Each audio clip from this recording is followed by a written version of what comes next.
కార్తీక మాసంలో కార్తీక పౌర్ణమి రోజు 365 వత్తులు ఎప్పుడు వెలిగించుకోవాలి, ఎలా వెలిగించుకోవాలి అనే విషయాలనైతే మీతో షేర్ చేసుకుంటున్నాను. నాకు తెలిసినది మీతో షేర్ చేసుకుంటున్నాను ఫ్రెండ్స్. నచ్చినట్లయితే మన ఛానల్ని సబ్స్క్రైబ్ చేసుకోండి, లైక్ చేయండి, షేర్ చేయండి. Hi friends, welcome to our channel మమతల నిలయం. అందరు ఎలా ఉన్నారు? బాగున్నారా? నేనైతే చాలా బాగున్నానండి. మీరు కూడా బాగుండాలని మనస్ఫూర్తిగా కోరుకుంటున్నాను. ఈరోజు వ్లాగ్లో వచ్చేసి నవంబర్ 15th కార్తీక పౌర్ణమి కదా అండి. కార్తీక పౌర్ణమి రోజు నేను 365 వత్తులను ఎప్పుడు ఎలా వెలిగించుకుంటాను అనేది ఈ వీడియోలో మీతో షేర్ చేసుకుంటున్నాను.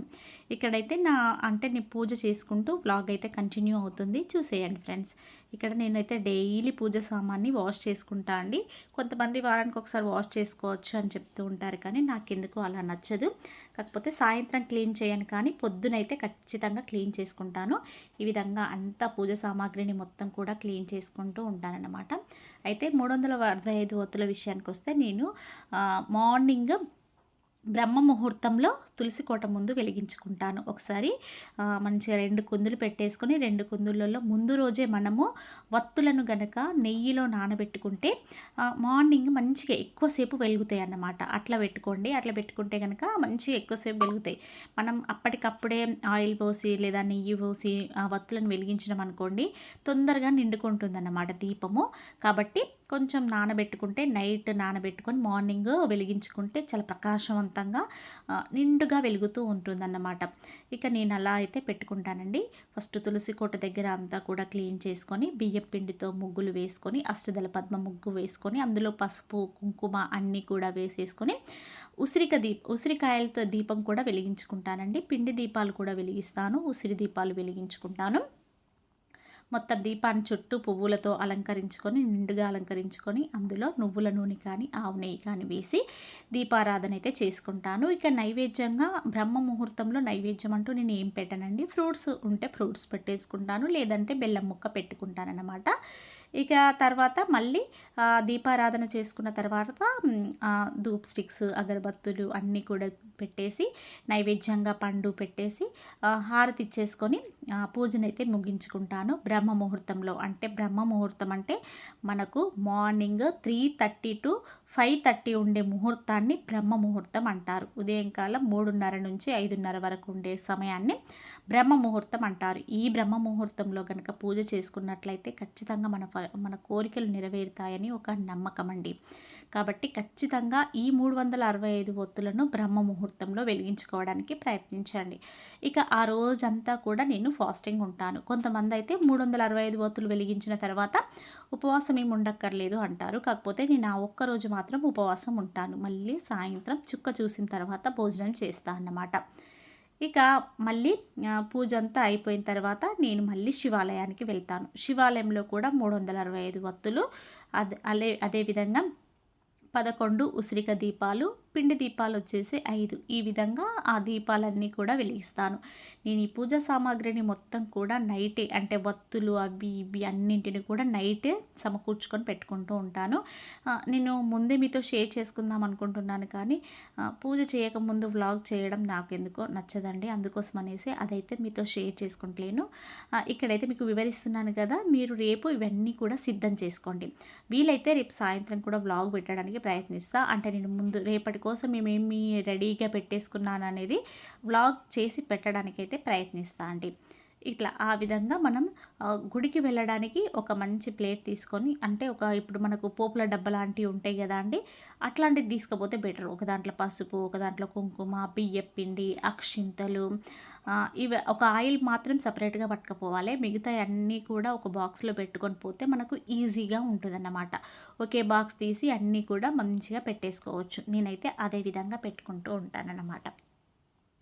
ఇక తర్వాత అక్కడికి ముఖ్యంగా కావాల్సింది ఏంటంటే మనకు ఉసిరి చెట్టు మరియు తులసమ్మ రెండు మాత్రం ఖచ్చితంగా ఉండాల్సిందే అండి కార్తీక పౌర్ణమి రోజు. నేనైతే ఉసిరి చెట్టును కూడా తులసమ్మలో పెట్టేసి ఆ రోజు నేను ఆ విధంగా పూజ చేసుకుంటాను అన్నమాట. మీకు ఒకవేళ ఉసిరి చెట్టు ఉన్నదనుకోండి ఇంకా శ్రేష్టం, మంచి తులసమ్మ దగ్గర పెట్టుకోండి. అదేవిధంగా ఉసిరి చెట్టు కింద కూడా పెట్టుకుంటే చాలా మంచిది.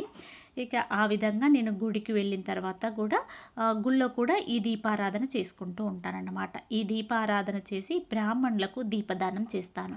బ్రాహ్మణులకు దీపదానం ఎలా చేయాలి అనేది మన ఛానల్లో ఒకసారి అప్లోడ్ చేశాను ఫ్రెండ్స్, షార్ట్లో పెట్టాను, ఒకసారి అది చూసేయండి. అందులో కొన్ని ప్లేట్లో బియ్యము, 2 పిండితో చేసిన ప్రమిదలు, మరియు ఇంకా దక్షిణ మరియు ఫ్రూట్స్ ఇట్లా తాంబూలం అన్నట్టుగా అట్లా అయ్యగారికి ఇచ్చేసి, అయ్యగారు మంత్రాలు చదివితే ఆ మంత్రాలను మనం అనుకొని పూజ చేసుకుంటే చాలా చాలా మంచిది. ఈ కార్తీక మాసంలో దీపదానం చేస్తే కొన్ని కోట్ల రెట్ల మంచి ఫలితాలు మనకు లభిస్తాయట అండి. కాబట్టి ఆ విధంగా చేయండి. ఒకవేళ మీకు వీలైనట్లయితే ఖచ్చితంగా ఆ రోజు ఎవరికైనా పేద బ్రాహ్మణులకు స్వయం పాకం ఇవ్వండి. స్వయం పాకం అంటే 1 కేజీ బియ్యము, ఒక పావు కిలో పచ్చిమిర్చి, ఒక పావు కిలో టమాటాలు, ఇంకా పావు కిలో వంకాయలు కానీ, బీరకాయలు కానీ, కాకరకాయలు, ఏదైనా వెజిటేబుల్స్ ఒక పేద బ్రాహ్మణుడు ఒక పూట మొత్తం సంతృప్తిగా తినే అంత వస్తువులను ఇవ్వాలి. కొంతమంది నేను ఇక్కడ చూస్తున్నా అండి, స్వయం పాకం ఇవ్వడం అంటే జస్ట్ 2 మిరపకాయలు, 2 టమాటాలు, 2 వంకాయలు అట్లా ఇస్తున్నారు. కానీ అట్లా ఇవ్వకూడదండి. వాళ్ళు తృప్తిగా భోజనం చేసే అంత వంట సామాను మనం ఇచ్చినట్లయితే ఆ బ్రాహ్మణుడు తినేటప్పుడు మనం తలుచుకుంటే చాలా చాలా మంచిది. అట్లా కార్తీక పౌర్ణమి రోజు స్వయం పాకం ఇస్తే కూడా చాలా మంచిదండి. నేనైతే స్వయం పాకం కూడా ఇస్తాను. ఇవన్నీ వ్లాగ్ చేయడానికి కుదిరితే మాత్రం ఖచ్చితంగా వ్లాగ్ చేస్తానండి. ఒకవేళ ఎందుకంటే టెంపుల్లో ఆ రోజు చాలామంది ఉంటారు కదా, సో వీలు కాకపోతే మాత్రం చేయలేను. కానీ వీలైతే మాత్రం ఖచ్చితంగా వ్లాగ్ చేసి మీతో షేర్ చేసుకుంటూ ఉంటాను. ఇక మళ్ళీ సాయంత్రం అంటే మధ్యాహ్నం ఇంటికి వచ్చిన తర్వాత నేను ఇక అలాగే ఉంటాను. మళ్ళీ సాయంత్రం కూడా ఇల్లంతా కూడా క్లీన్ చేసుకొని తులసమ్మను చాలా అందంగా అలంకరించుకొని మళ్ళీ ఒకసారి 365 వత్తులు వెలిగించుకుంటూ ఉంటానన్నమాట. నేను ఆ ఒక్కరోజు ఈ విధంగా 3 సార్లు వెలిగిస్తానండి. కొంతమంది మార్నింగ్ వెలిగిస్తే ఆఫ్టర్నూన్ వరకు ఉపవాసం ఉండకుండా తినేసేయచ్చు అంటున్నారు. ఒకవేళ బ్రహ్మముహూర్తం వీలు కాని వాళ్ళు సాయంత్రం పూటనైనా వెలిగించుకోవచ్చు. ఇలా మీకు వీలును బట్టి మీరు 365 వత్తులు వెలిగించుకొని శివయ్య యొక్క కృపకు పాత్రలు కావాలని మనస్ఫూర్తిగా కోరుకుంటున్నాను. నేనైతే ఈవినింగ్ కూడా మళ్ళీ 365 వత్తులు వెలిగిస్తాను. ఉసిరిక దీపాలు వెలిగిస్తాను. పిండి దీపాలు కూడా వెలిగించుకొని హారతిచ్చేసి ఇక నేనైతే ఫాస్టింగ్ని వదిలిపెడతాను. నేను సాయంత్రమే వదిలిపెడతానండి, నైట్ అంతా కూడా ఉండను. ఈ విధంగా కార్తీక పౌర్ణమి రోజైతే నేను పూజ చేసుకుంటూ ఉంటాను. ఆ రోజు శివాష్టకము, వెంకటేశ్వర స్వామి గోవింద నామాలు, మరియు అమ్మవారి యొక్క అష్టోత్తరాలు ఇవన్నీ కూడా చదువుకొని పూజ చేసుకుంటాను. అమ్మవారికి ఎంతో ఇష్టమైన శ్రీ మహాలక్ష్మి అష్టకం ఉంటుంది కదా అండి, అది కూడా చదువుకొని పూజ చేసుకొని నా పూజనైతే ముగించుకుంటానండి.